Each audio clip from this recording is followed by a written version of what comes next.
டேய் என்னடா பண்ணுற? என்னப்பா? ஏண்டா நைட்டு தூங்கும்போது பார்க்கும்போதும் கேமை தான் வச்சு உட்காந்துருக்குற, காலையில் எழுந்த உடனே கேமில் தான் முழிக்கிற. உனக்கு இது மட்டும்தான் வாழ்க்கையா? இதுக்கு தான் உன்னை இன்ஜினியரிங் படிக்க வச்சாங்களா? இல்லைப்பா, நான் படித்ததுக்கான வேலைக்கு தான் நான் போவேன், அதுக்காக தான் நான் வெயிட் பண்ணிகிட்ருக்கிறேன். உன் கூட படித்தவன்லாம் அவன் கிடைக்கிற வேலையை பார்த்துட்ருக்குறான், நீ படித்ததுக்கு உண்டான வேலையை தான் பார்ப்பேன்னு உட்காந்துருக்குற. என்னமோ பண்ணி தொலை. பேப்பரில் 1008 கம்பெனியில் வேலை வேணும்னு போட்டிருக்குதான், உருப்படியாக அதையாச்சும் போய் பாரு. விடுப்பா, பார்த்துக்கிறேன். சரி, இன்னைக்குள்ளே பேப்பர் இருந்தால் எடுத்து போடு. பேப்பர் உன் டேபிளில் தான் இருக்குது பாரு, எடுத்து படி. ஓ, இங்கே தான் இருக்கா? பேப்பரை திறந்தாலே ஒரே திருட்டு, இதுதான் நடக்குது. 10,000 கோடி திருடி விட்டு வெளிநாடு தப்பி ஓட்டம். இவங்களே காசை கொடுத்து அனுப்பிச்சி விட்ருவாங்க, அதுக்கப்புறம் பேப்பரில் போட்டு பிரபலப்படுத்துவாங்க. என்னங்க வேணும்? கத்திக்கிட்டு இருக்கீங்க காலையிலே? ஏய், ஒரு காப்பி கேட்டு எவ்வளோ நேரம் ஆச்சு? இவ்வளோ நேரம் ஆக்குவேன். இருங்க, எடுத்துகிட்டு வரேன். சீக்கிரம் கொண்டா. இந்தாங்க. இந்த காப்பி கொடுக்கறதுக்கு இவ்வளோ நேரமா? என்ன சர்க்கரையே இல்லை? சர்க்கரை இல்லையா? இருங்க நான் எடுத்துகிட்டு வரட்டுமா? சரி இருக்கட்டும், விடு. சரி ஓகே. அரே பையா, தமிழ்நாடு லிஸ்ட்டு கேட்டேனே, என்ன ஆச்சு?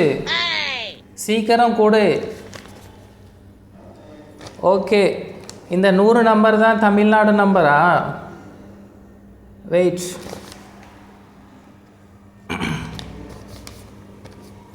இன்னைக்கு யார் சிக்குவாங்கன்னே நம்ம பார்ப்போம்.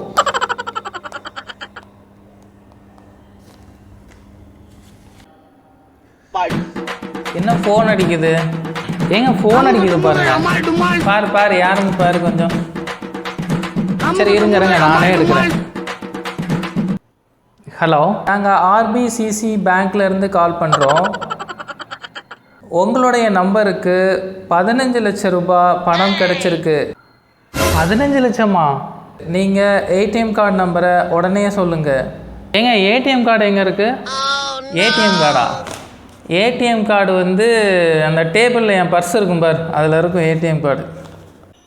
ஏடிஎம் கார்டா?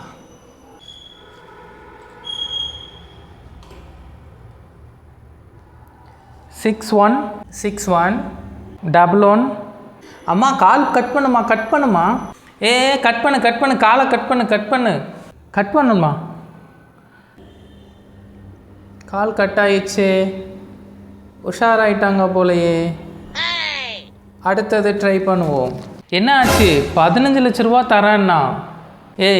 ஒருத்தன் ஏடிஎம் கார்டு கேட்குறான், நீ பாட்டுக்கு உட்காந்து நம்பரை சொல்லிக்கிட்டு இருக்கிற. அவன் அடுத்து பின் நம்பர் கேட்பான், அதுக்கப்புறம் நம்ம அக்கௌண்ட்டில் இருக்கிற எல்லா பணத்தையும் சுருட்டிட்டு போயிடுவான். இதே மாதிரி ஒரு குரூப்பே இருக்குது. இது பற்றி உனக்கு தெரியும்ல, கொஞ்சம் எடுத்து சொல்ல. ஏம்மா, உனக்கு கொஞ்சமாச்சும் அறிவு இருக்கா? ஒருத்தன் ஏடிஎம் கார்டு நம்பர் கேட்குறான், பின் நம்பர் கேட்குறான், மூஞ்சி முகம் எதுவுமே தெரியாதவன் உனக்கு 15 லட்ச ரூபா கையில் எடுத்து கொடுத்துட்றானா? நம்ம பேங்க்கில் இருக்கிற பணத்தை கொள்ளை அடிக்கிறதுக்கு தான் இந்த மாதிரி வேலையை பண்ணிகிட்ருக்குறான். நம்ம டிஜிட்டல் வேர்ல்டு எப்படியோ வளர்ந்து போயிட்டுருக்கு அப்படின்னு நம்ம நினச்சிட்ருக்குறோம். ஆனால் ஒரு பக்கம் ஒரு குரூப்பே இப்படி உட்காந்து அடுத்தவன் பணத்தை எப்படி கொள்ளை அடிக்கலாம் அப்படின்னு சொல்லி திட்டம் போட்டு வேலை செஞ்சிட்ருக்குறாங்க. அது உனக்கு தெரியுமா? இதில் இவ்வளோ விஷயம் இருக்குதாடா? ஆமாம், மொபைலுக்கு இந்த பேன் கார்டு இணைங்க, ஆதார் கார்டு இணைங்க, இல்லைன்னா உங்கள் அக்கௌண்ட் உடனே க்ளோஸ் ஆயிரும் அப்படின்னு சொல்லி பயமுறுத்துகிற மாதிரி ஒரு லிங்க் அனுப்புவான். இல்லை அப்படின்னா ஏதாச்சும் இந்த மாதிரி கால் பண்ணிவிட்டு ஏடிஎம் கார்டு நம்பர் சொல்லுங்கள், அவங்க ஏடிஎம் கார்டு எக்ஸ்பைரி ஆயிடுச்சு, பேங்க்லேருந்தே ஒரு புது அனௌன்ஸ்மெண்ட் கொடுத்துட்டாங்க, இந்த கார்டை நீங்கள் வாங்கியே ஆகணும்னு சொல்லி இந்திக்காரன் உட்காந்து கால் பண்ணிகிட்டு இருப்பான். நீங்கள் எல்லாத்தையும் கொடுத்தீங்க அப்படின்னா எல்லா பணத்தையும் சுருட்டிட்டு போயிடுவான். பணம் போச்சே அப்படின்னு சொல்லி நீங்கள் புகார் பண்ணீங்க அப்படின்னா 100ல் 50% தான் பணம் திரும்ப கிடைக்கும், இல்லைன்னா திரும்பவே கிடைக்காது. நம்மளோட சிச்சுவேஷன் அந்த பணத்தை எவ்வளோ கஷ்டப்பட்டு உழைச்சி பேங்க்கில் வச்சுருப்போம் அப்படிங்கிறது அவனுக்கு தேவை கிடையாது. எவன் சிக்குவான் அப்படின்னு தான் அவன் பார்த்துக்கிட்டு இருப்பான். நீங்கள் மருத்துவ செலவுக்கு வச்சுருந்தாலும் சரி, ஒரு ஸ்கூல் ஃபீஸ் கட்டுறதுக்காக வச்சாலும் சரி, இல்லை ஒரு எமர்ஜென்சி பர்பஸுக்கு வச்சுருந்து நீங்கள் கதறினாலும் கெஞ்சினாலும் ஒன்றும் நடக்காது. புகார் கொடுத்தாலும் பாதி பணம் தான் திரும்ப கிடைக்கிது, மீதி கிடைக்கிறதே கிடையாது. பிடிக்கிறதுக்கு வாய்ப்பே இல்லை, அவன் பொய்யான ப்ரூஃப் தான் கொடுத்து எல்லாத்தையும் வாங்கி வச்சுருப்பான்னு சொல்லி பாதி பேரை அனுப்பிச்சி விட்டுறாங்க. சில கேஸை ஒன்றுமே இல்லாமல் க்ளோஸ் பண்ணி விட்டுறாங்க. அதனால் இந்த மாதிரி விஷயங்கள் ஆகிறதுக்கு முன்னாடி, பணம் வந்து நம்மளை விட்டு போகிறதுக்கு முன்னாடி கொஞ்சம் பாதுகாப்பாக இருக்கணும். இந்த மாதிரி மெசேஜ் வந்துச்சுன்னா தயவு செய்து அந்த மெசேஜை டெலீட் பண்ணிவிட்டு அதோட அடுத்த வேலையை பாருங்கள். இப்போ இருக்கிற சிச்சுவேஷனில் அவன் கஞ்சிக்கே வழி இல்லாமல் இருக்கிறான். எவனோ ஒருத்தன் உட்காந்துக்கிட்டு 15 லட்ச ரூபா கொடுக்குறானா. 15 லட்சம் கூட பரவாயில்ல, ஒரு சில பேர் 1 கோடி 2 கோடிலாம் சொல்லி பண ஆசையை காட்டுவாங்க. தயவு செய்து கொஞ்சம் உஷாராயிருமா. இதில் இவ்வளோ விஷயம் இருக்குதாடா. தயவு செய்து ஏமாந்துடாதீங்க. முடிஞ்ச அளவுக்கு இதை எல்லாத்துக்கும் ஷேர் பண்ணி விடுங்க. ஆமாங்க, கொஞ்சம் உஷாராக இருங்க. எப்போவுமே வருமுன் காப்பது சிறந்தது அப்படின்னு சொல்லி நம்ம ஸ்கூலில் நிறையா பழமொழிலாம் நம்ம படிச்சிருப்போம். அதே மாதிரி கொஞ்சம் உஷாராக இருங்க.